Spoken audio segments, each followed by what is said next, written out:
My name is Imane Chaara. I'm a member of the Center for Research in the Economics of Development at the University of Namur. And I presented a paper at the ERF annual conference in which I focused on the reform of the family code in Morocco. And the aim of this paper is to determine why people identify with the law or not. And the identification of people with the law is very important because it's a necessary condition to reach the effectiveness of the law. So we did a survey to study this question, and we noticed that even if the law is relaxing the constraints on of women, they are not unanimously in favor of the law.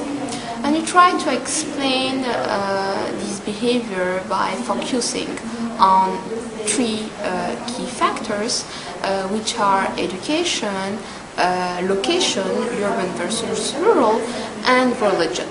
I tried also to explain the behavior of men, because we also noticed that even if the law is treated the privileged of men, they are not all against the law, and we have a non-negligible part of them who are in favor of the law.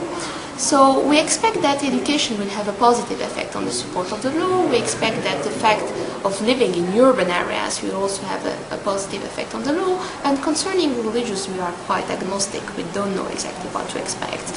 And what we find is that location per se does not have an effect on the support of the law.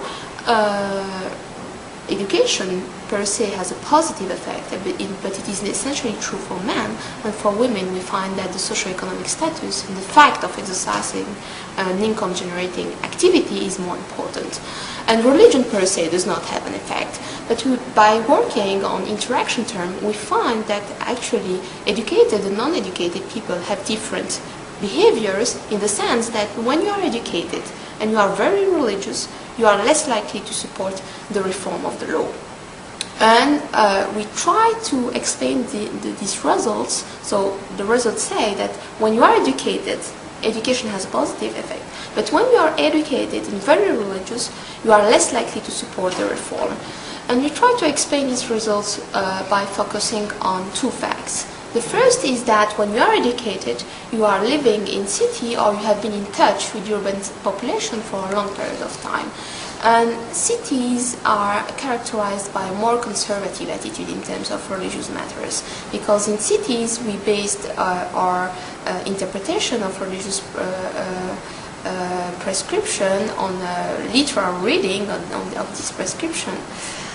And in rural areas, we have what we call maraboutic Islam, which is more tolerant, based on Sufism, and it is based on saint worship.